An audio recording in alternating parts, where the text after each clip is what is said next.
Wait, wait. No, it's too late. It's too late. It's too late. We're live. We're live. Ladies and gentlemen, we're live.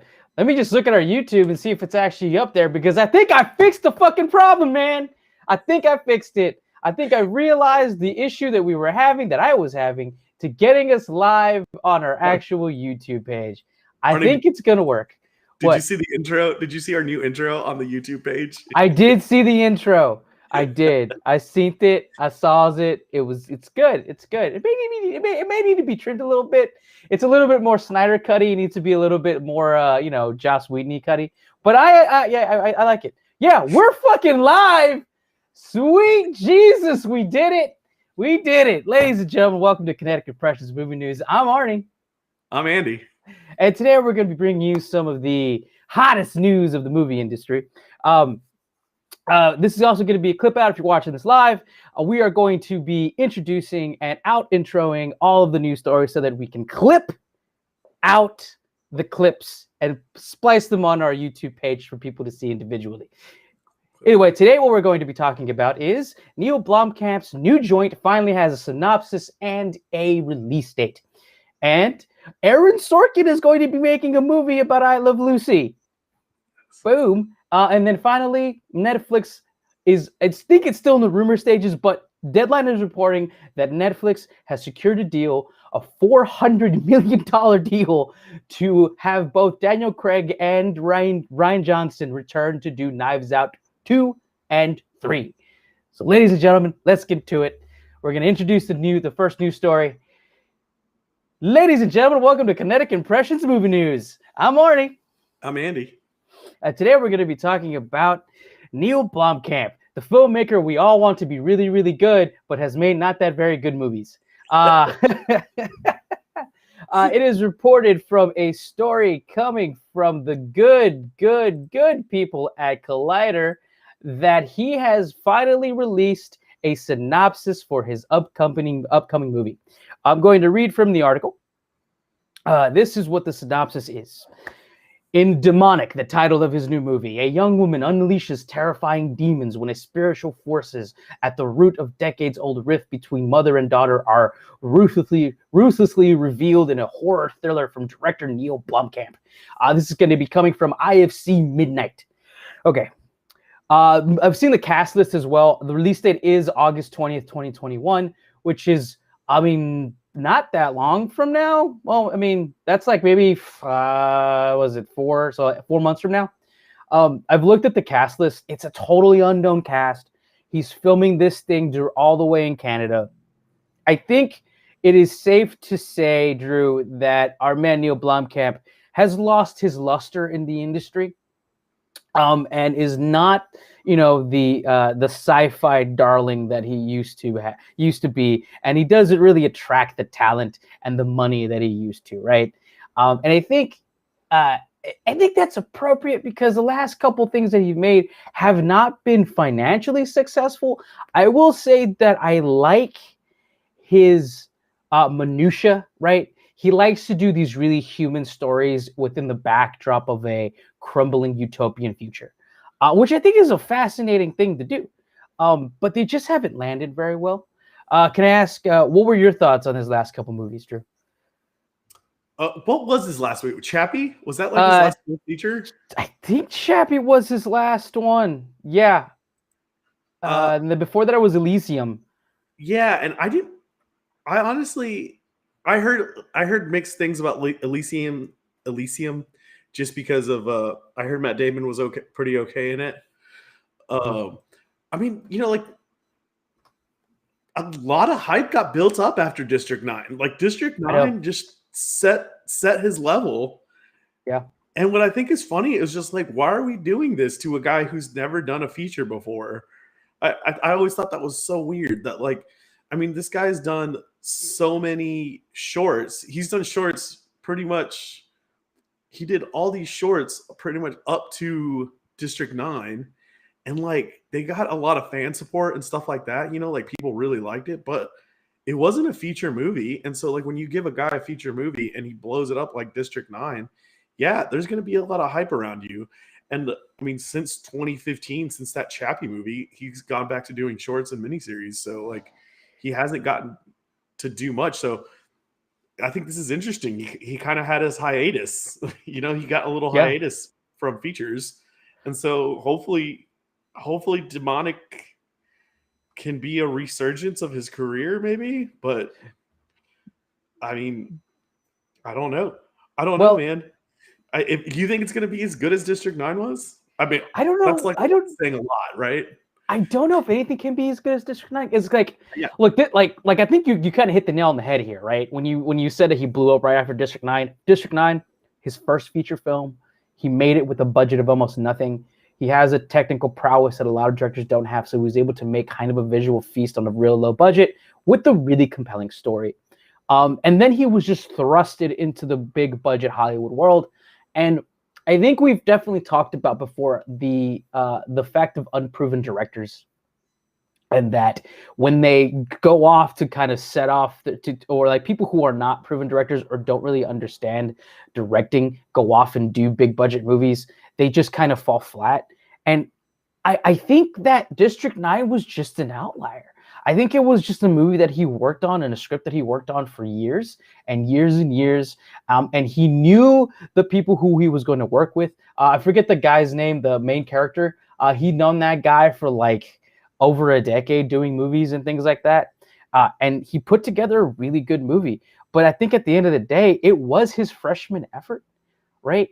And so when he was thrust into making all these big budget movies, he just kind of tried to put something together really quickly, right? Because I think he did a bunch of movies right after each other, right? Well, it also really seemed, yeah, he did them like he didn't get another. I mean, Elysium was in 2013, so it was 4 years after. 4 years after. Chappie was a year after that. And like, yeah, if you think about in the movie world, for a guy to go for projects, I mean, some of the big names who are really good at it can release a project exactly a year away from each other. You know what I'm saying? Yeah. That's seldomly happens. You know what I mean? Yeah. But yeah, we're talking like Ridley Scott territory there, right? I'm thinking of like the guys who go for academies every year. Alfonso Cuarón does, he'll have one every year, but it's not like, it's not like there's exactly a year gap between him making the film, like maybe one gets post-production, all that stuff. So it's usually like 2 years. I think 2 years is a good timeline for what you can really give your all on a project and then move on to the next. And it's, to me, I'm just looking at this right now, and it looked like Elysium and Chappie were very much studio projects that he was given the helm on, as opposed to passion projects. We know there's a big difference between like what you like, Arnie, like I'm going to hire you to do your passion project, and a big difference between Arnie, I'm going to hire you to do this movie that I like. Like, you know what I mean? Yeah. Like, there's a big difference there. And like you said, he had that chemistry with his cast, like some of his castmates before, and there's a whole bunch of no names in there. There was a whole bunch of people that I'd never seen before. And he immediately goes from that to what? So, I mean, the top of Elysium is like Matt Damon, Jodie Foster, Diego Luna, William Finchner. I mean, those are big names. And then 2 years later, so that's what makes me think it was a big studio movie. You know what I'm saying? Like, 2 years later, Churrito comes in, who's Chappie. So, like, at least he gets to come back to District 9, his District 9 partner. Yeah. But after that, I mean, it's still like Hugh Jackman, Dev Patel, Sigourney Weaver. Like, but that's Anderson Cooper was in it. Like, there's still like, that's still like a big name. That's a lot of Hollywood for a guy, a rookie to be batting in the majors with. Like, I hate to bring up like a sport thing, but sometimes you bring somebody up into the majors and they're just not ready to play. They're not ready to play with the big guys yet. 100%. Yeah. And I think the biggest thing about Neil Blomkamp that it holds him back is that I think like you remember the story of Elysium? You've ever seen it, or the story of Chappie as well? Like, there is an emotional core to those movies that just don't deliver on the promise that they give. And I think there's something to be said for his prowess as a filmmaker that kind of like leaves him without actually trying to write a good story. It's like it's all the glitz and glam, it's all the big effects besides like, and then the story comes second. It's like it felt like Yeah, the set pieces were created, and like the ideas of this like futuristic sci-fi thing, big budget thing was created, but then and then the action set pieces, and then it just feels like the stories are just simply backstops. Like they're just not given enough time to fully develop themselves. It's like, because I kind of feel what he's going for. Like he really is a filmmaker that is kind of in the school of Steven Spielberg's wanting to bring in a lot of what is it, like heart and emotionality and just like caring for each other, right? Chappie is basically about a lost dog. Elysium is about a man trying to I believe it's trying to find his family again, and save his people. And it just falls flat on the story front. It really does. Like I think the acting is always good. I think he knows how to make a film. I just don't think that he understands character in a really like nuanced way to where he can connect those character developments along with his technical prowess. I was about to say, because I always think the movies look cool. The movies were always they look really cool. They look like they had a very good like imagination. Like they look very well thought out, meticulously drawn out, almost like they are these great worlds that you get put in. You know what I mean? Yeah, good, great but world builder for sure. but it's a little heartless. Like it's kind of Yeah. so. Yeah, I see what you're saying. I think maybe he can get well rounded in that. It's all about the people that you get put in with, like, or that you get surrounded by. Um, so I don't know, like whoever's producing these next movies, maybe they'll really kind of nurture him back towards that. You Um, know, we might get another District 9. I mean, like we could even if we got half of a District 9, which I guess that's what those other two movies were. So I can't say that. Like they even if really we got were. District 9. They did very much felt in the same vein for sure. Um, Yeah. and so let's talk about the plot of this movie because it is very different than anything we've seen from him. I've definitely have seen a bunch of his shorts before, and they all kind of are on the same sci-fi tilt. This one is very. I mean, this is a horror movie. Um, it goes on to state that there's going to be like a lot of special effects involved in here as well. But I do like the fact that he's kind of usurping his own like minutia, right? He's not doesn't look like he's doing a like a sci-fi heavy futuristic film. This is a horror film, a film that deals with horror film things, and it's gonna bring in a different kind of minutia. It's also going to be a kind of a lower budget movie that's made in Canada. It's got starring a bunch of Canadian actors and stuff like that. I like that this is kind of like him going back to basics because it feels more like a movie that he would have made earlier in his career than a movie that he's making later in his career. Right? That makes sense. No, Um, I totally agree with you, especially with this because it's like it looks like the ceiling isn't as high to me. Man, this is dangerous. I shouldn't, I got to be careful with how I say this. But like horror, the ceiling isn't always as high in horror as it was for sci-fi when he was making sci-fi. yeah, Like you have to blow people's socks off because we've seen a lot of bad sci-fi, and yeah, like even 80s sci-fi is now considered bad. There was some 80s sci-fi that was considered bad sci-fi now because of how much it didn't age well. So like you have to be, but what I like about him being in horror is once again, I know I sound like a broken record, but he's a good world builder. So yeah. like when you take that horror mentality and then give it to a good world builder, I think it's going to be very interesting. And I do like that he's going back to square one. He's kind of starting with, he doesn't have these big shot stars. He doesn't have to feel that much pressure. He Yeah.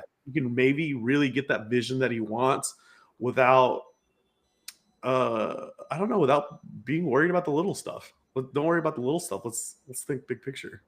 Yeah, I also really like that this is like, so looking at his other three features, really, they kind of dealt with kind of really big ideas and like big outcomes, right? Elysium was like was literally just like it was class warfare, right? It was a story about the lower people fighting against the bigger people living in the space station. Chappie was about like a robot finding life and trying to find his heart and trying to help his friends.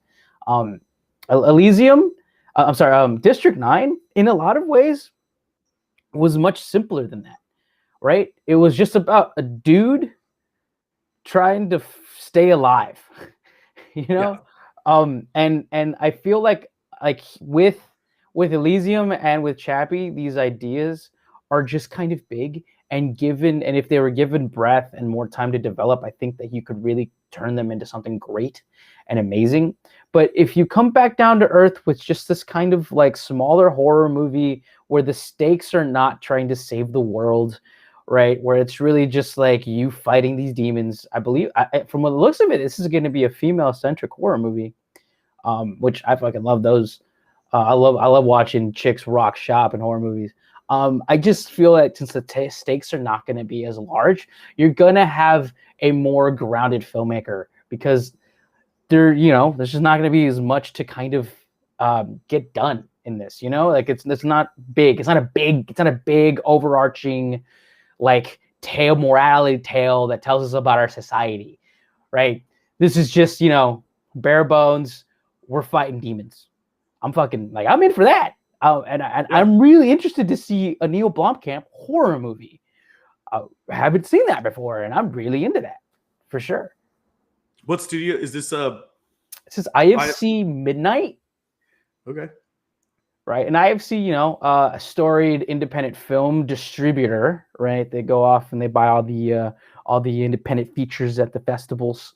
So yeah, I mean, obviously, he's not commanding the biggest budgets anymore. But I feel like Neil Blomkamp. I think that's going to be a good thing in the long run. Yeah. I think he's young too. Like, I don't even think he's like 45 yet. Some shit. I don't. Oh, nice. Yeah. Let's see. He was born in 78. So what does that make him? Like right at 40, maybe? Yeah. Something like that. Yeah, he's got. Like, I think Neil Blomkamp has he's got some more stuff down the road. He's got time to do at least three more solid pictures. And I think the reason, like, I even felt like after District 9, I really wanted to see something else he did because District 9, look, it's so good.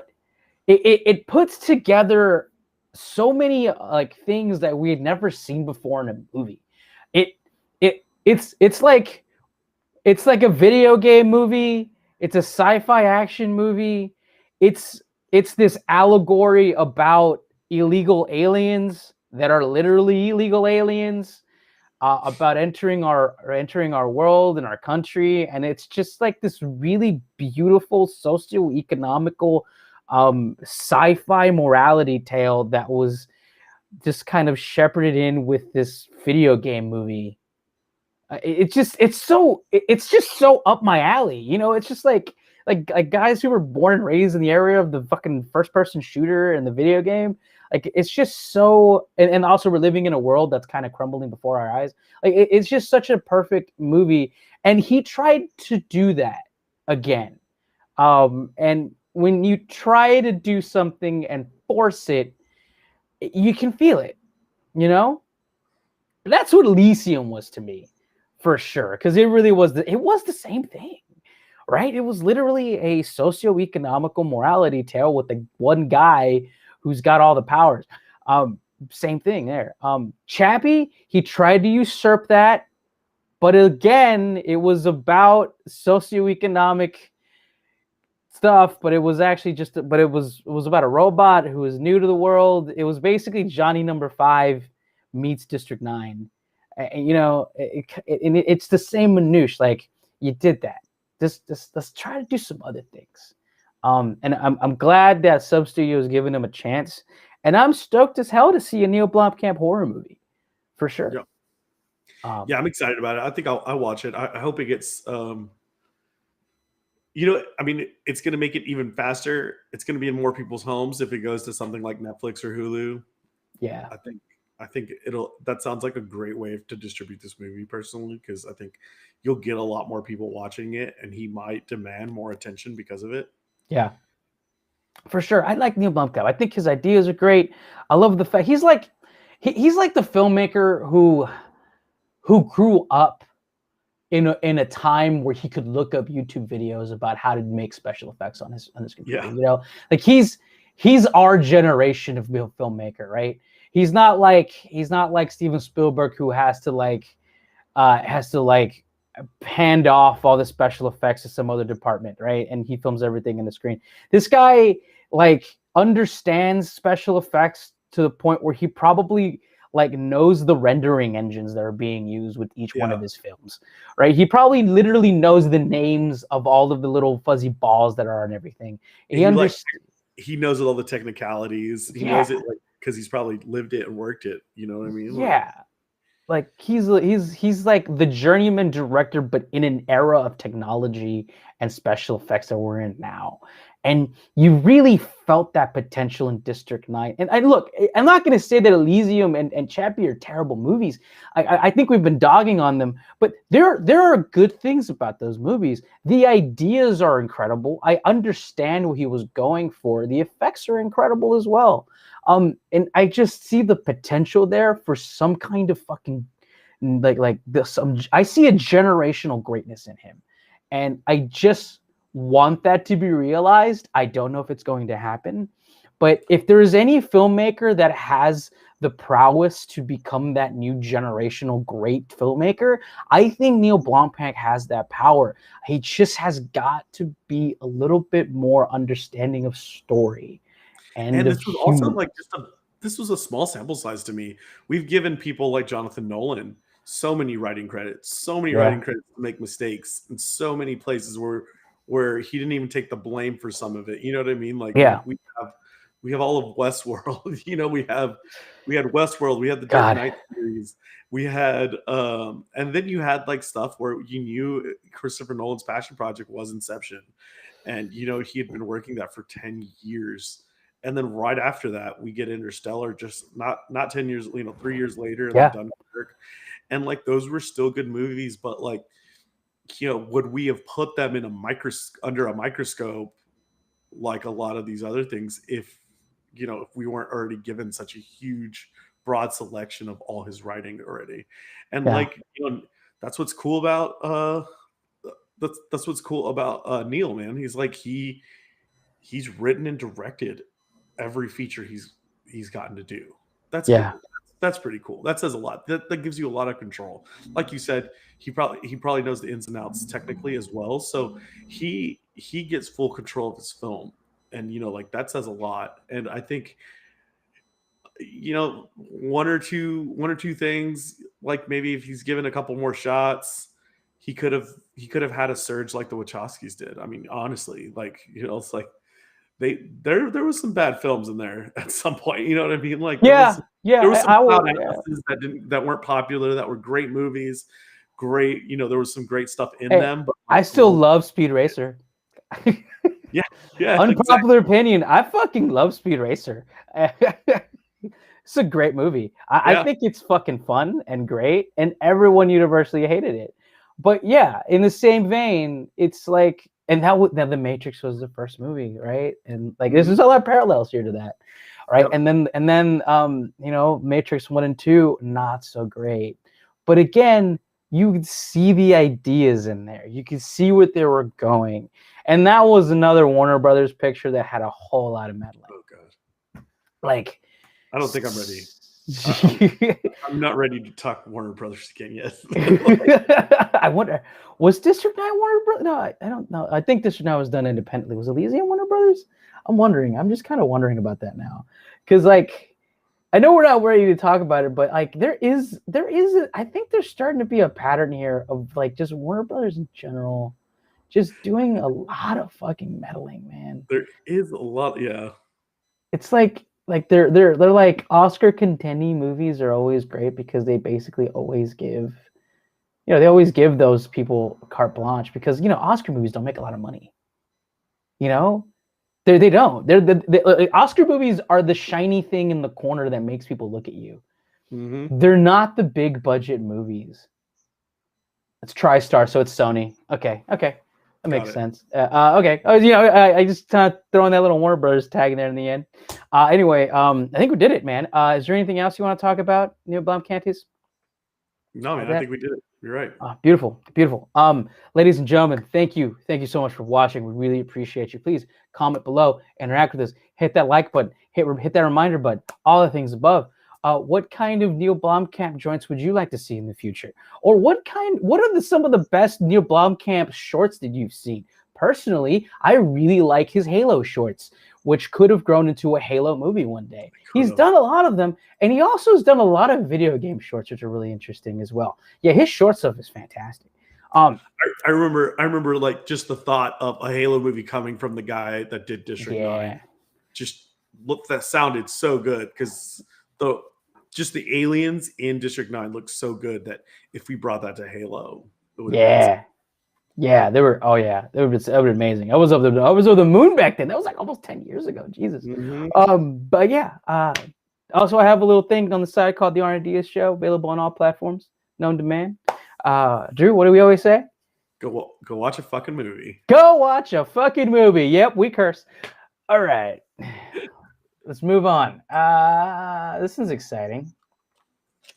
All right. Bam. Bam. Okay.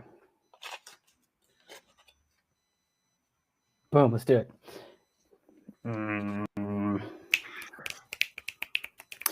Ladies and gentlemen, welcome to Kinetic Impressions Movie News. I'm Arnie. I'm Andy. Today we're going to be talking about some wonderful movie news. This is coming from all corners of the news world, of the movie news world. But this specific article is coming out from slashfilm.com. It is being reported everywhere that cameras have started to roll on an Aaron Sorkin movie entitled Being the Ricardos, a film detailing a weekend production of I Love Lucy. All right. So this is just it's just so what the article goes on to explain is that this is going to be a movie about 1 week in production, right? Very similar to Aaron Sorkin's Steve Jobs movie, which was about basically just three presentations, and that the whole movie took place in those, and that it cut through time of those 3 different presentations that Steve Jobs did. What's amazing about this is the cast and the idea of it. Just to name a few, we have Javier Bardem going to play Ricky Ricardo, or Desi Arnaz, and then Nicole Kidman is going to play Lucille Ball. I would have never thought of her playing Lucille Ball, but now that she's going to play Lucille Ball, she would be fucking perfect. And I've never seen her be in a comedy. Now, grant you, I'm sure this is not going to be a comedy. If you know anything about the I Love Lucy story and about Desi Arnaz and about Lucille Ball, they didn't have the happiest of relationships, especially towards the ending of the show. Anyway, let me move on to the other 2 parts of this. J.K. Simmons is also going to be in this. And he's going to be starring alongside a woman named Nina Adriana. And they're both going to be playing Ethel and I forget his name. But the neighbors, right? So a little tidbit about that. The people who played the neighbors actually really hated each other, apparently. And that became really more apparent towards later times of the filming of it all. Look, I'm gonna say this right now. I love I Love Lucy. I grew up on I Love Lucy. I grew up in a time where I Love Lucy and The Simpsons were the last thing on my local affiliate WB station, and my set time to go to sleep was literally right after I Love Lucy. I think that show is probably one of the best shows ever made, and I think it still holds up today. It's funny. We were watching WandaVision, right? And that gave me total I Love Lucy vibes all over the first beginning of it. And if you know anything about the Desi Arnaz and Lucille Ball, their story is kind of tragic in that they did not really like each other very much. And I think that is just a fertile ground for our man Aaron Sorkin to play in. What do you think about this? No, I was thinking all the same things that you're saying. I love everything you said, just because what I'm reminded about so much was, this was kind of fresh, like when we were when we were talking about WandaVision, and we were even talking about doing the review for the trial of the Chicago 7. I remember this came out on Slash Film, that like the potential of, I thought it was just a rumor, so I didn't even want to talk about it, because it was like Nicole Kidman and Javier would be the pairing. And I thought that was so interesting. And then there was rumors that Kate Blanchett was going to be Lucy. And then I was like, okay, I could see that, but like to see Nicole Kidman as an older Lucy, I think is going to be very good. I really liked Nicole Kidman was recently in like an HBO show, and I thought she was phenomenal. I think she does a great job. She's really done a fantastic job, throughout her whole career. Yeah, absolutely. I really do think like lately in life, she's just been doing really good stuff. Yeah. It was The Undoing, The Undoing with Hugh Grant. I don't know if you heard that of that show, but it was on HBO. It was a miniseries on HBO. It was really good. But yeah, I think exactly what you said, man. The chemistry is what's really going to make this film, because I think that's what we grew up with, was the chemistry of Lucille Ball and Desi Arnaz, and the chemistry with Ethel and Fred. And like they both like, I don't know, did anybody like each other on that show? Like, did Ethel hate Lucy as well? Like, I forget. I don't, who knows? But Aaron Sorkin has been playing with that, like he's been playing with that, like that relationship on air, off air for so long. I just think of stuff like he did Studio 60 on the Sunset Strip.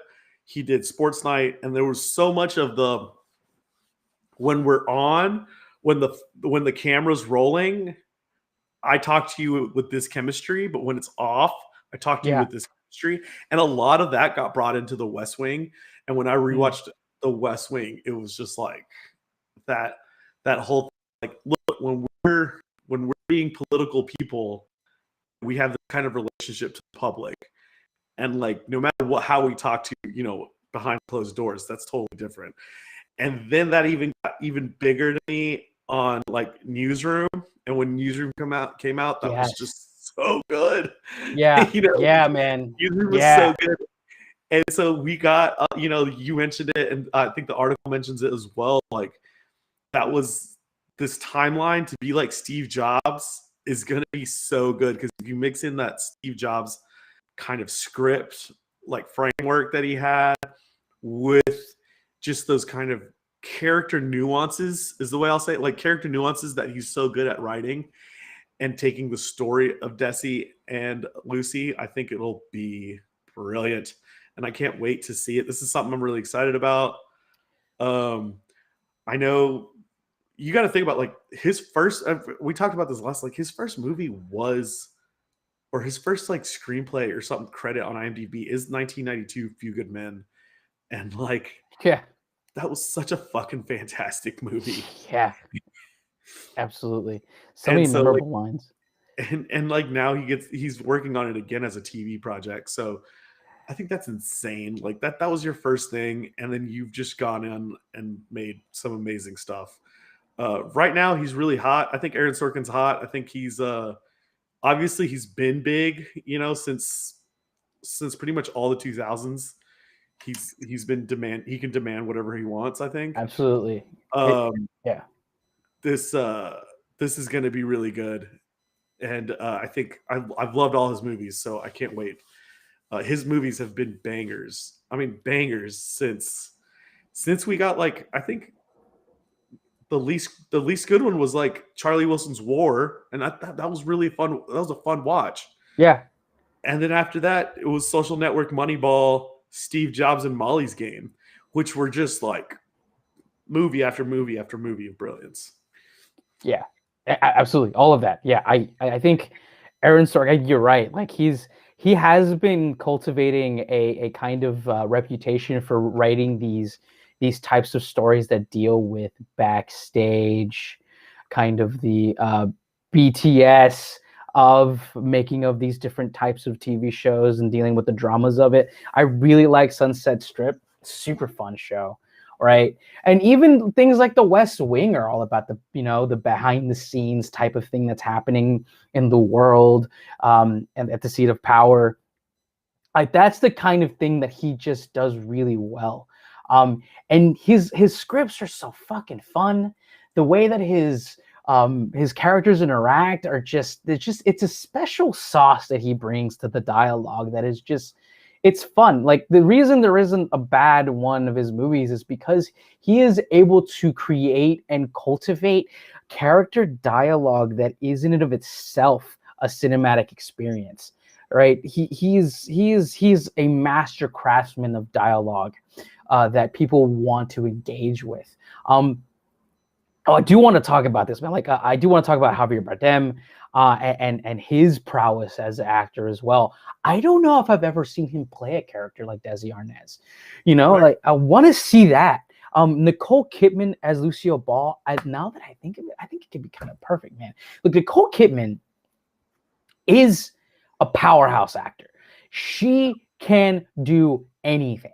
And I think it's I mean, I don't want to say this to sound like I don't want to say this, but I think it's appropriate to say it's a disservice to call her a pretty blonde. Okay? Because I think a lot of people's minds, they think of her as just a pretty blonde, right? In these movies, and that's why she's successful. But god damn it, she is an incredible actress. From Moulin Rouge to The Hours, to Cold Mountain, to just all of these movies that I'm seeing on her IMDb page, she is an incredible actress. And I think she might be top 3 in best actresses currently working right now. She is able to embody characters in such a way that is just mind-bogglingly unique. And she really does bring a kind of uniqueness to her roles. And she also brings this kind of hominess, if that makes sense. Yeah. It is if like, so, you know, I think she's Australian, right? She is. If you know, most of her movies, she speaks in an American accent, right? You and like, it doesn't feel in any way, shape, or form forced. She has an effortlessness to the way that she commands her performances that don't feel like she's acting. Like it's just her, like she's just being in natural state. Like it's just her natural ability, right? And she also is very she has a very inviting aura about her as well, that I think would lend itself perfectly to playing Lucille Ball. I've always felt her to be like very compassionate, a very compassionate, like internally. Like there's something about Yeah. her so compassionate internally that like is almost like she has to be the strong mother. Like that's always like a great role for her. Yes. She gets to play that in The Undoing and in Big Little Lies, two HBO shows that I think she's gotten really good traction in the later part of her career Yeah, because I think she I definitely think got she was nominated. doing good stuff. She was doing plenty of stuff, but they were more movies. And then, HBO got her for those 2 series, and I think she just turned that into fantastic work.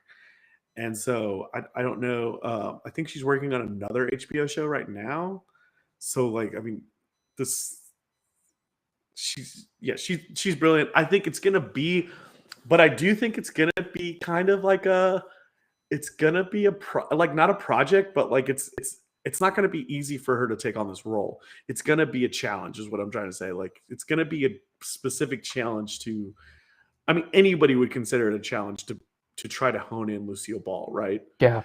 Because I mean, like that is I think that's bigger than to try to portray Lucille Ball on the thing that she made popular, which is a television set, is is harder than trying to be Madonna in a movie, or trying to be even Jackie Kennedy in a movie. You know what I mean? Like that. Yeah. That's bigger than that. And I think those are some of the most iconic, biggest roles that we've talked about ever. So, yeah, I totally agree. Lucy Ball is a very fascinating. She's a very fascinating character. And you can watch a bunch of clips of Lucille Ball off of the I Love Lucy show. There's this one clip of her when she was actually I forget what, I think she was on Johnny Carson. She was talking about, this is a totally made up story, but this is kind of how Lucille Ball is as a person. She is a comedy person. She's a comedian at heart. So she kind of imbues that off of the screen as well. And she was talking in this clip, I think it was from the Johnny Carson show, where like she got like this implant in her teeth to fix a thing, and then all of a sudden she started hearing a radio signal coming out from her teeth. You just like, I implore you to watch that. Just watch that entire like interview that she did, and just see the amount of which her like a personality comes out when you realize that this is not a usual person. She's a fun and bubbly person who make up stories just to make you laugh. And like that is just something that I really want to see Aaron Sorkin and Nicole Kidman bring together. Yeah, and I think that's what I like about it. I think it's going to be a challenge for everybody, even Javier Bardem, like what you initially said, which is like we haven't seen him play this type of bubbly character. Yeah, he's not. That's going to be a big thing. That's going to be a big thing, because I'm trying to think of like what have we seen him in that's even close to that? Because Javier Bardem is not an unassuming person, and Desi Arnaz was kind of a meek-looking man, right? Like Desi Arnaz was like this, like, smooth-talking Cuban guy who loves his family on I Love Lucy. Loves his family, gives his wife all the tropes. He's not the usual kind of guy from that time, and he's more of a meeker personality. Javier Bardem, kind of a tall, he's just more of a broader personality looking type of guy, right? So his look is very counterintuitive to what a Desi Arnaz would look like. So I feel like he would really have to kind of method. He really takes on the character. I remember when I saw him in Skyfall, and I was just like, there's no way this is the same person. There's no way this is the same person, because when I think of Javier, I really think of two movies. There's two movies that come to mind, and they're probably two different movies for you, but it's Vicky Cristina Barcelona, and it's No Country for Old Men. And No Country for Old Men is just like this evil, slow talking shroud, and like he enunciates like no one's ever enunciated before, because like his character would have just been lost if he didn't. And the way he talks is just so slow, and like it was like any other actor would have had I call it the Bane problem, where you can't understand what he's saying, and like people lose track of whatever the hell's going on in the movie. Yeah. And then like the studio went back over and fixed that, but whatever. We won't talk about that studio. Yeah. Yeah. But then you get like this very like almost more bubbly, weirder character from Vicky Cristina Barcelona. So like, but now that I was looking at it, I mentioned Skyfall, and like I really didn't even think those were the two. Like I could never imagine that was even the same actor. I mean, obviously he looks like the same actor because he has a very unique, face. He's got that fucking square jaw. He's got that fucking olive, brown skin. He's got to be taller. He's got to be tall as hell. I mean, he just looks like your classic tall, dark, handsome man. Yeah, so And what's funny is he's 5'11". So Yeah, pretty sure 5'11". Desi Arnaz was probably maybe scratching 5'7" at the most. You know what I mean? Like, I think Lucille Ball was definitely taller than him. No, I just think it's funny that like these two people who like in my head, Javier Bardem is like 6'5" the way he looks. You know what I mean? Like I thought he would be 6'3" or something towering. But it's just it's the way he's filmed. You know what I mean? Like Josh Brolin, Thanos is 5'10", so like yeah. it's just funny. I'm just like, I'm super excited for all of this to come together, because it's just like, the more and more I think about this project, the more perfect it feels. Right? Yeah. Just the Aaron Sorkinness of it, the Nicole Kidman, the fact that it's actually like a behind the scenes thing. There's a wonderful documentary called The Desi Lou Story that I watched a few years back that kind of details the behind the scenes stuff that happened in the background of the I Love Lucy story, which there's also a book I forget the name of, but like it's kind of like the documentary is based on that, where they kind of talk about the whole like drama that went on behind the scenes, and like the fact at the end that actually like Desi Lou like Productions actually kind of kept the I Love Lucy name, and like towards the end of their career, that's where like the end of their lives, they did not talk to each other.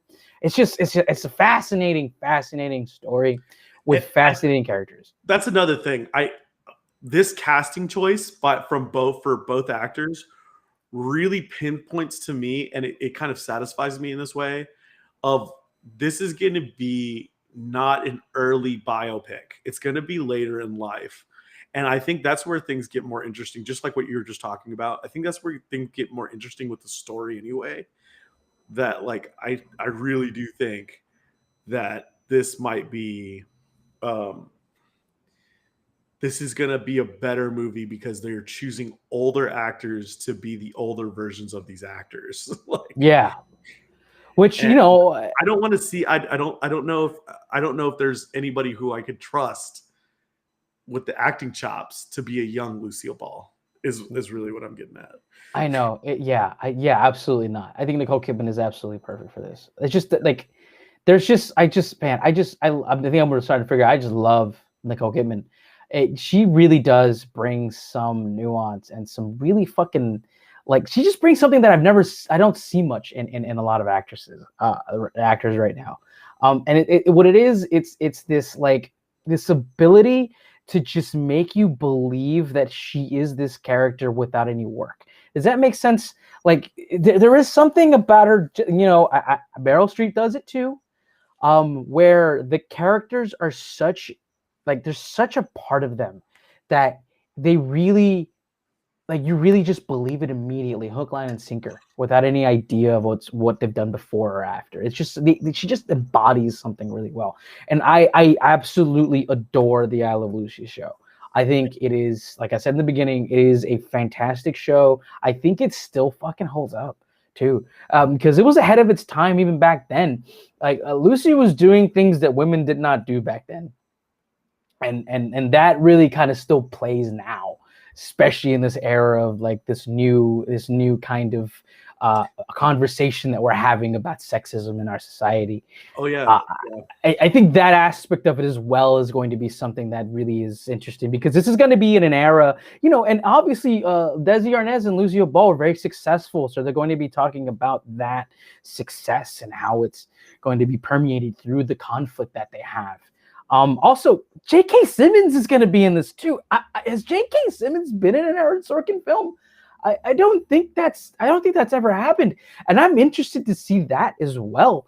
Him play Fred. I want to see J.K. Simmons play Fred. I can't. Yeah, that just seems fun as hell too. Like literally, there's everything about this project is perfect to me. I'm just looking at Javier Bardem's current projects right now, and I just think it's really funny. His top 3 things are live action Little Mermaid. Oh my god, yeah. Desi Arnaz. So he's Desi Arnaz in this film that we're talking about, and then after that, it was just announced Bride of Frankenstein's monster. Who's directing that? and we're getting a guy to play all three of those characters. Oh my god! I mean, that's a lot. He's king. He's the king. He's King Triton in the Little Mermaid. Oh, that's interesting because that's a very multicultural Little Mermaid because they did release a Little Mermaid. It's going to be played by a black woman, Right. as well. Yeah. So that's going to be interesting. So I think, yeah. And so Neil Berger is the guy who's going to direct that. He was the guy from The Illusionist and the Divergent series, or just the original Divergent. Version. Okay. I know that name from somewhere else too. I forget. Maybe he's done something else. He has producer credits for Billions.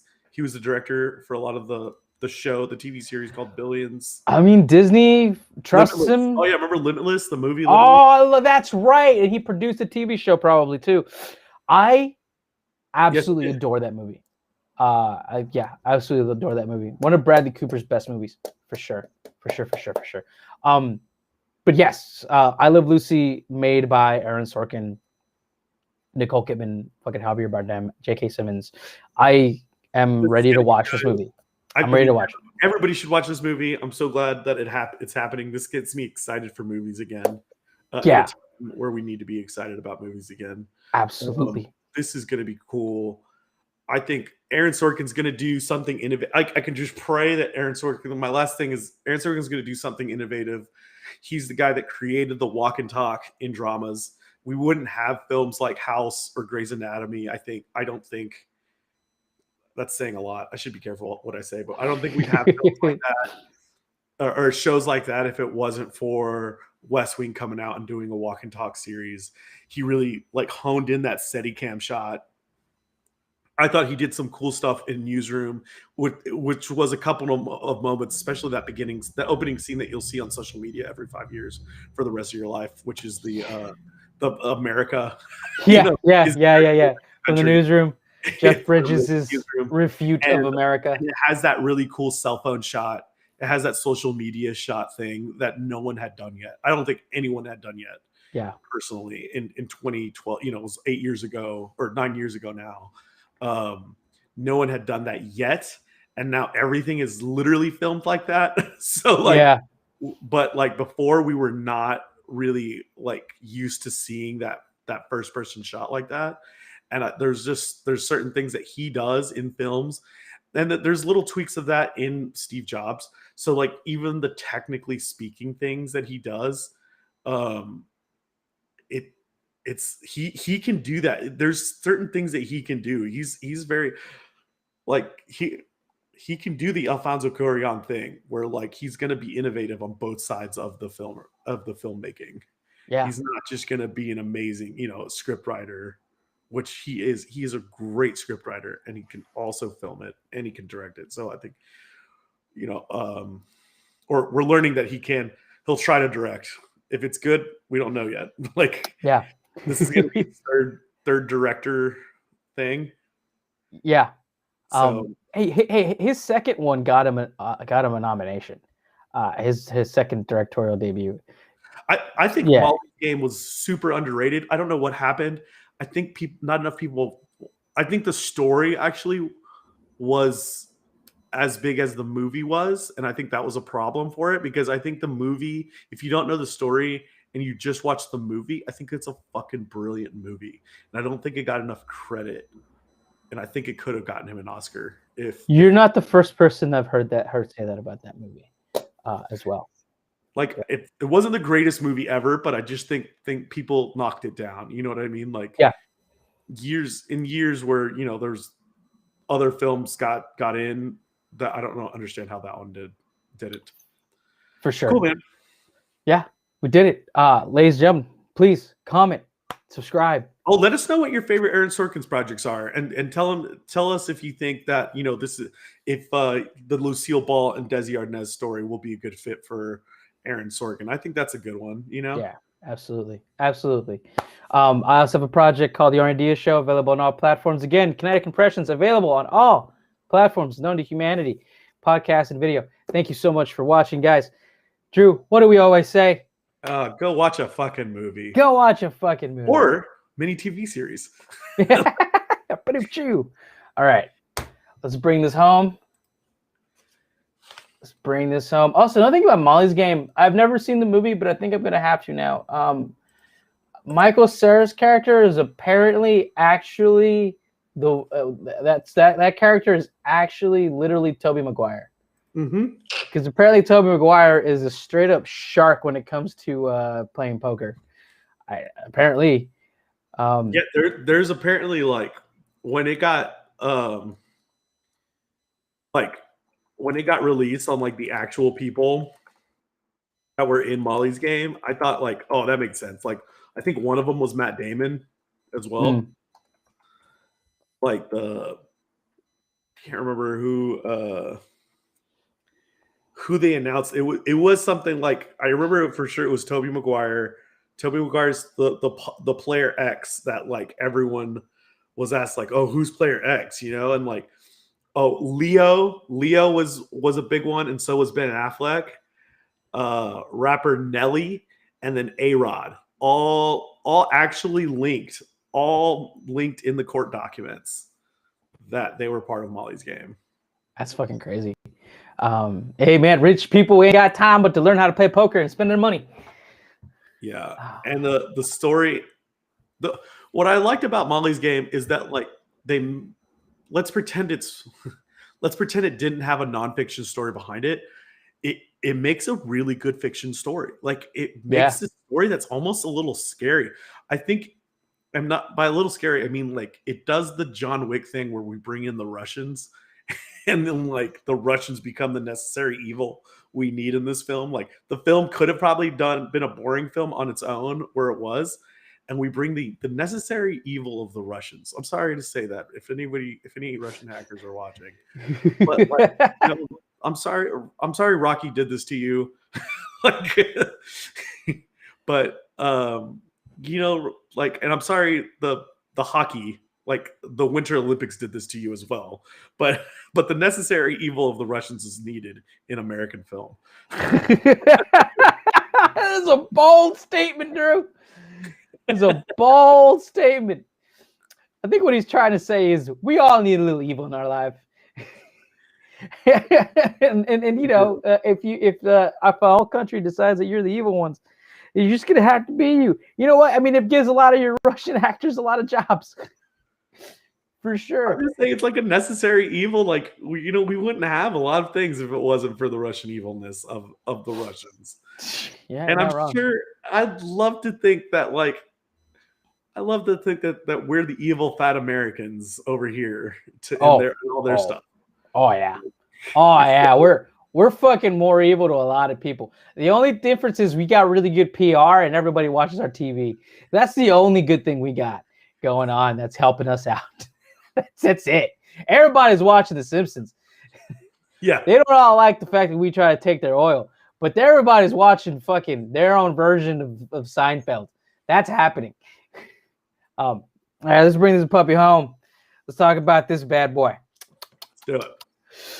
Ladies and gentlemen, welcome to Kinetic Impressions Movie News. I'm Arnie. I'm Andy. And today we're going to be talking about movie news, specifically from Deadline. It is being reported that Netflix, the streaming behemoth, has secured a deal worth over $400 million to have Rian Johnson and Daniel Craig reprise their respective roles as of director, writer, and star of 2 subsequent sequels of Knives Out. All right, it is a lot. Drew, straight up, how much did you like Knives Out? There's not a number, man. I love that. I think there was like, I told you, I said this, I have record in my video editing clips of the last time we did a movie news. I said, Knives Out has to be one of the best ensemble movies that I've seen in a long time. Like, and please comment me a better ensemble cast that you've seen, because it is amazing. And you think about that cast was a heavy hitter. I mean, like, I would venture to say, yeah, I'll say it. It it had a bigger cast than Avengers. It had some Avengers in it. Literally, yeah, 100%. I agree. Yeah, I think it did too. I mean, at least when it comes to like acting prowess, for sure. It had one Avenger. And I'm sorry, I mean, Avengers. It had one Avenger. I'm sorry. it had an Avenger though. It had an Avenger in a role we would have never really seen from him before. It was Chris Evans stepping out of his like usual typecasting roles, right? Yeah. I mean, Knives Out was one of those movies you didn't expect. Like everybody was hating on Ryan Johnson. Played the non-hot maid. She was out of her character. She's also dating Batman, former Batman Ben Affleck. But yeah, like it was one of those movies that like, again, people were like dogging on Ryan Johnson because of Star Wars. There's some interesting stuff in that movie for sure, but Ryan Johnson, you decided to subvert the genre in that movie, and it just didn't work, bro. But like, it was also him returning back to his kind of roots, because if you've seen some other older Ryan Johnson movies, Brothers Bloom, for example, he is more inclined to make these kind of ensemble capers. And then you had Daniel Craig coming out of nowhere. And apparently Daniel Craig was on this movie because Danny Boyle decided to step away from the next James Bond movie, which, man, I really wanted to see that movie. Danny Boyle doing James Bond, holy shit.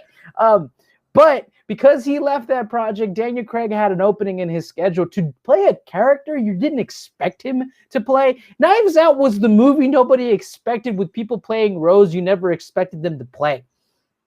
And it just worked on so many levels, because Ryan Johnson can write the hell out of a caper.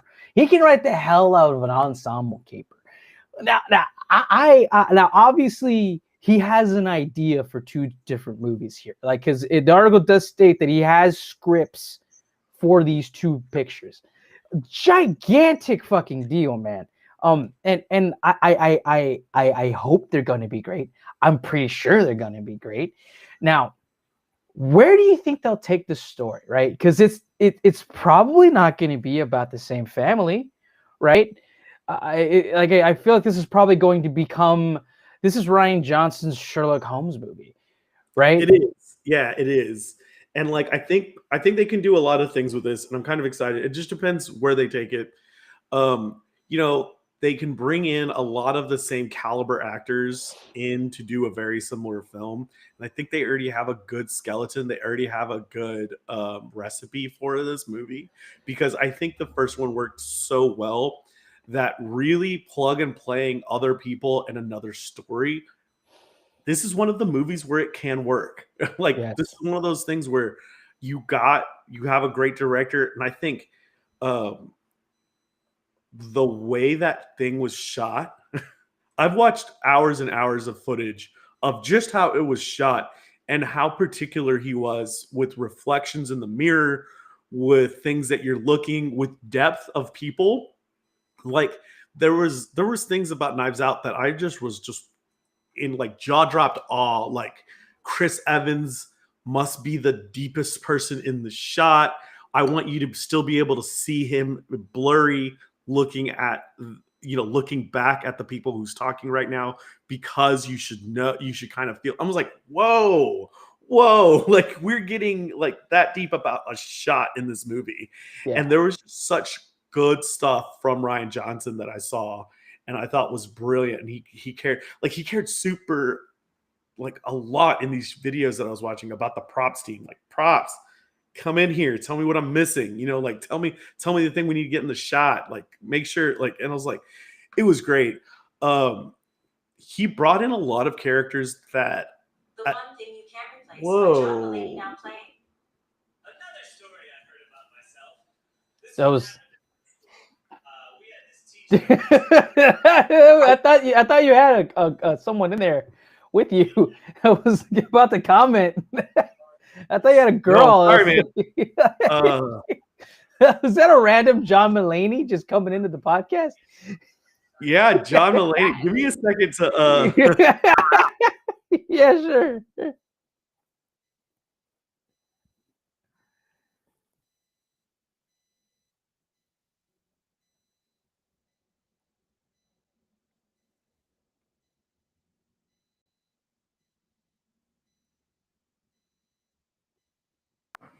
I'm sure that's happened before, but okay, so what I was saying, there's some cool things. I mean, like, and tell me what you think about this, but like there was people who like, first of all, I love seeing Toni Collette in anything because I think some of her characters are so underloved. Like I won't even say underappreciated. I would say underloved. Dude, I fucking have heard from so many people that but like her performance in, I believe it was Mother, horror movie, her performance in that movie deserved an Oscar nomination. But yeah, I've heard so many of her being just completely underrated in so many things that she does. Yeah, and yes, you're right. United States of, was it Jane or Tara or whatever? I've seen. Yeah, United States of Tara. There was like United States of Tara. There was she was in like The Sixth Sense, and she was amazing in The Sixth Sense. Yeah, she was the mom. Yeah, and then there's little movies everywhere where she was in a movie called The Way Way Back in 2013 that was really good. She always plays these like amazing roles. Little Miss Sunshine, she plays these roles that like she has to take on a lot, and I think she does a fantastic job. But just like we just immediately started talking about Toni Collette, there were so many people in this movie that are the same. Like it was last week where I was talking about Lakeith Stanfield, and Lakeith Stanfield is brilliant in everything he does. Everything he does, I've not seen him bad in anything. He's amazing. Remember, he was the guy that we were talking about last week about in the horse movie, the movie where everybody turns into horses. Oh yeah, yeah. That guy, he brings it. You got Christopher Plummer, which like you knew you were going to get greatness out of Christopher Plummer, and then Michael Shannon. Michael Shannon. This kind of era of Michael Shannon, he's first of all, he's the best bad guy you can cast, and like he wasn't even a bad guy. This was weird because he was like kind of a little bit jollier than I'm used to seeing. Yeah, and Michael Shannon is like the best bad guy. He is he's the best thing of there was a Christmas movie with like Seth Rogen and the Falcon and J.G. Levitt. And Michael Shannon is like, he introduced all the ghosts of future. Oh my god! Past yeah. He was like the homeless through dude. weed. Yeah, but through weed, and he was their old teacher or something. Yeah. Dude, Michael Shannon can play anything, man. Yeah, like, literally anything, dude. That just goes to show. So I'm really excited. Well, to answer your question, Arnie, I got to go back. Like I said, I'm in love with this cast. That's why I got a little sidetracked. But to answer your question, I really think like you could take Daniel Craig and Rian Johnson and move this to Netflix and only have people who like have been in a Netflix movie, like that Netflix has a contract with. And I think this would still be a fun, fucking brilliant movie. I think this was really cool. This is a live action Clue. Or what's the remake? What's the game? Huh? Or like a remake of Clue, right? Yeah. But I'm saying, like, what's the game? Is Clue the game? Like, who murdered Clue's the game?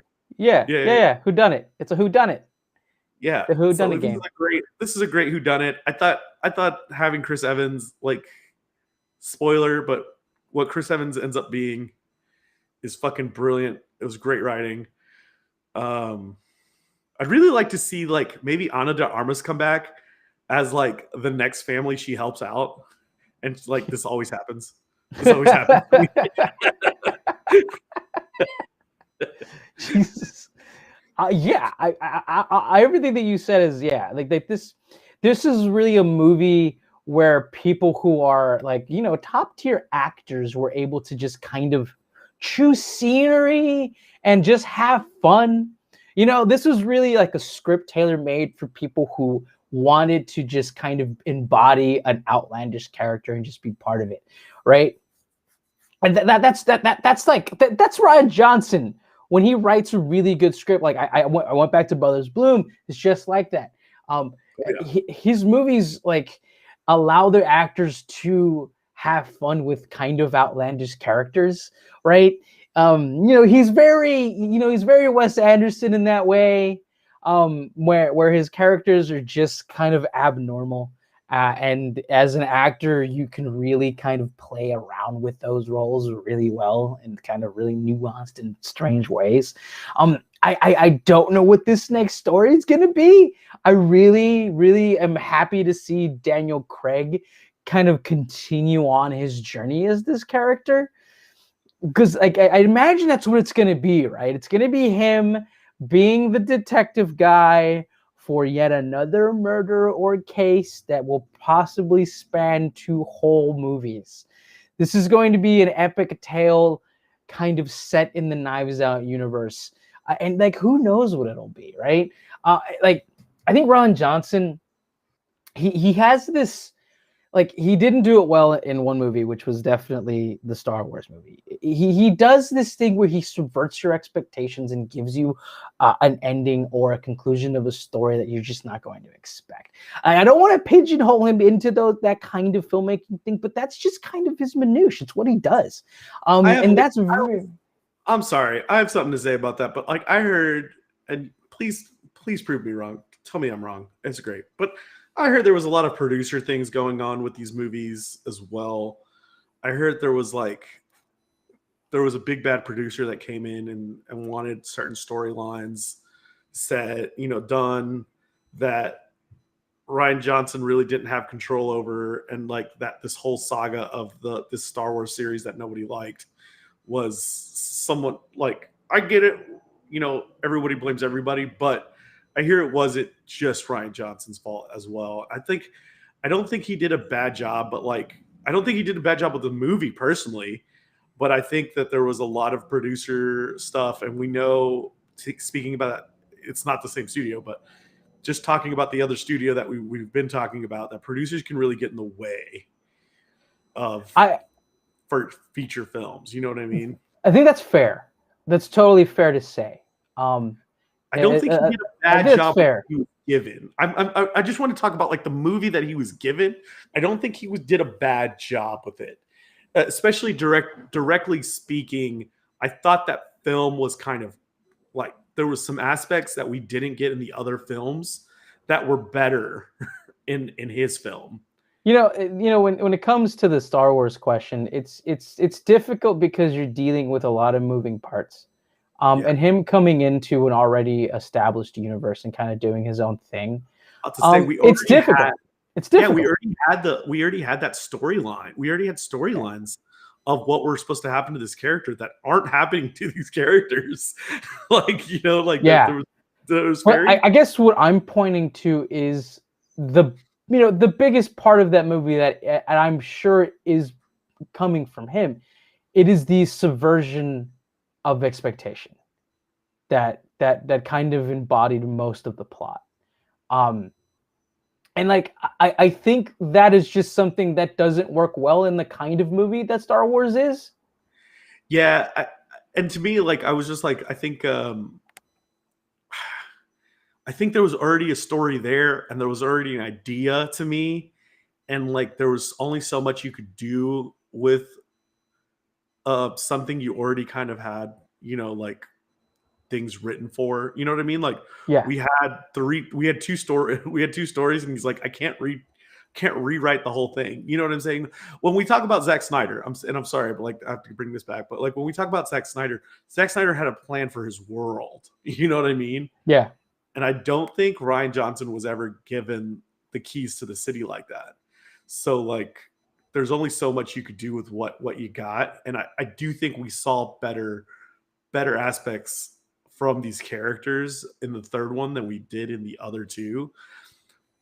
I will say, yes, that was a bad movie. There's no question. Like, I'm with the Star Wars hate, honestly, but there's only so much you can you could point out one guy, and Ryan Johnson being the writer director, I really don't think like there was already things too established for him. There was already things in concrete that he could not move. And like it's super weird that like the last thing besides a couple Breaking Bad episodes was Looper, and I loved Looper. Looper was Looper's amazing. great. Yeah, Looper was incredible. God of Star Wars. For him to go from like, you know, there was Looper, there was the Brothers Bloom that you talked about, which I think was great. Great movie. Even the Mountain Goats short. I don't know if you watched that, but I even remember Brick. I watched Brick a long time ago. Yeah, I watched that back in the day when like Netflix first came on the scene. Yeah, and Ryan Johnson is good at the job that he's paid to do. Is the way I'll say it. He's really good at that. And like, sorry, man, I didn't mean to cut off your Star Wars thing, but I feel strongly about the Star Wars hate. No, but yeah, you know, I just think that I think that Ryan Johnson doing Ryan Johnson movies is where Ryan Johnson's going to shine. Yes. All right. And this is Ryan Johnson making a Ryan Johnson universe. He's really like, to get back to what I was just trying to say, that he does the subversion thing really well when it's crafted within a story that he's wholly invested in. And that's what all of these other movies have entailed, right? It's just you never know where his movies are gonna go. And then when they go where they go and they land really well. Like that's because it's always something you're just like, not even in your fucking head are you going to think that this is going to happen at the end of this movie. That like he definitely plays in that. He plays in that kind of story model for sure, right? He's not like M. Night Shyamalan status where like, right, oh, the whole thing's about his ending. What is his ending going to be? But he definitely tries his best to do sleight of hand with his stories.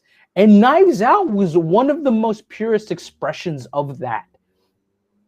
And I'm excited to see what he can do with 2 long movies, because I feel like it's going to be, you know, one long story of that. And the ultimate story, I think that's another thing, is his storytelling is really good. I like his storytelling. I personally, it's something that he has a signature to him. I'm just repeating what you're saying in my own way, but he has this signature style to himself that I really like watching. And by the way, like I just looked up, there's like he's slated to do like a trilogy for Star Wars. He's writing 3. It is rumored that he's going to come back. He's coming back. And that was just my bigger point, is that like I think it's unfair for him to get all the bad credit for, you know, something that somebody else wrote at the beginning. And so like hopefully he gets to redeem himself with writing from Square, you know, writing a fledged trilogy. This guy's getting paid. And Arnie, you have this amazing quote about people who get paid, and we hope that they don't become what? I forget what it is. I think you're kind of pointing to your yes men. When artists become successful and get surrounded by yes men, their artistic prowess does tend to degrade. And I don't know what it is, but I think, you know, to me, it kind of feels like when you're working in a soapbox that is small and you have to really work hard to get as much as you can from your budget and from the thing that you're doing, creativity lives and breathes and expands itself from that.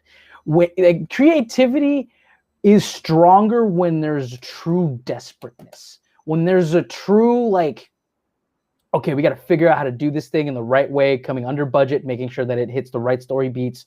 But then we also have, if we do this, we're going to have to cut this a little bit. So like when the wheels turn and you're really trying to survive and make a picture, I think that just breeds creativity that just really kind of extends itself and lends itself to better story. Well, when somebody starts making all the money and they get yes men surrounded by you, you start becoming just like Michael Bay, just making a paint by numbers picture when nobody tells you no, and your artistic expression comes out. It's not always good. I don't think at all that that's where Ryan Johnson is. I don't think he has not even shown me that like really that's where he's at. I'm saying Knives Out was something I think he was still hungry for. You know what I mean? Like he had that motivation was still in him. But now that's what's worrying me is that like now he's going to be handed out this awesome deal, which I'm excited for because I want to see more Knives Out movies. He's never gonna have to work a day in his life. but at the same time, you know, hopefully we get that same hunger because a Knives Out 2 and 3, along with the Star Wars trilogy, really means that you're going to be surrounded with a lot more yes men, and I don't want it to be a spiral downhill. Yeah. I think there is very few examples of that have, of filmmakers who have gotten to that point and have killed it. Aaron Sorkin comes to mind. That man could have directed movies over 10 years ago with the success that he's had, but he still fucking brings it. Look, Steven Spielberg, notwithstanding his latest couple movies, he still brings it. There's definitely some projects where he still brings it. I don't know what it is. I don't know what it is with him, but there's just, every once in a while he'll fucking bring out an amazing picture. I think Clint Eastwood is, he is kind of getting there. He's been making some forgettable movies as of late, but I think Ryan Johnson is young enough. And he's probably one of the most unique filmmakers working today. That his stories and the way he tells a story and the way he directs a movie is not a usual thing. He's very particular, right? He's not like his style is very of his own and as of himself. He's the word is auteur. He's a very auteur filmmaker. And I want whatever outlandish visions he has inside to come out, and him getting a bunch of money to do this means that he will have the ability to create even more unique and outlandish stories in the future. And I hope they're great. And I can't wait to see them. Yeah, for sure. Ryan Johnson's a shit. I'm gonna go watch Looper this weekend just because I remember how amazing that movie is. Right. 100%. Yeah. They gave JG Levitt the fucking eyebrows. And they gave him the nose too. Yeah, the nose. And they didn't need to do all that. That's the one thing. I think he could have just been young Jason Gordon-Levitt. They didn't need to give him But they did it, and I was just like, oh, they're going all in on this. Yeah. But yeah. What I think was interesting for what it became was that like you didn't know Joseph Gordon-Levitt. Like his face wasn't really a face that you had seen in a million other pictures. Yeah. So it was a face that you could change and you would suspect like, what's going on? And it didn't look hilarious. Yeah. But yeah. You questioned it more. But after that movie, he kind of blew up. And now like you watch it again, you're like, why the fuck did they do this?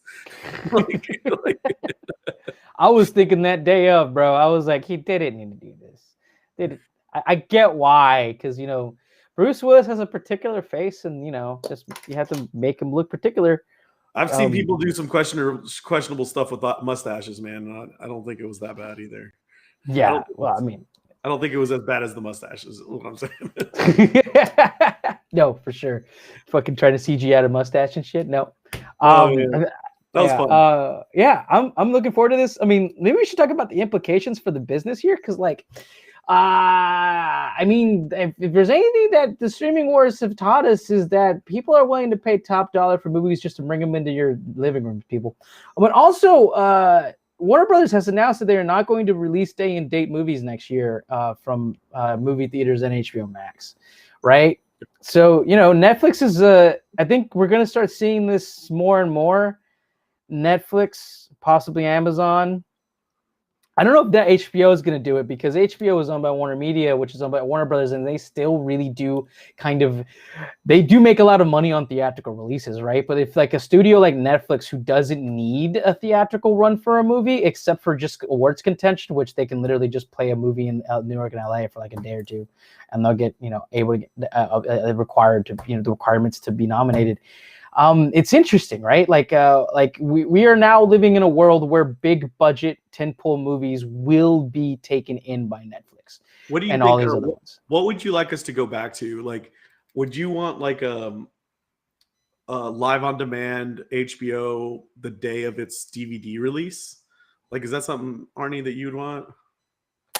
I I think It's interesting. something close. My reality of watching movies has just shifted so much in the last year. I mean, even in my reality of watching movies in the last 4 years has shifted because I just don't make a lot of money.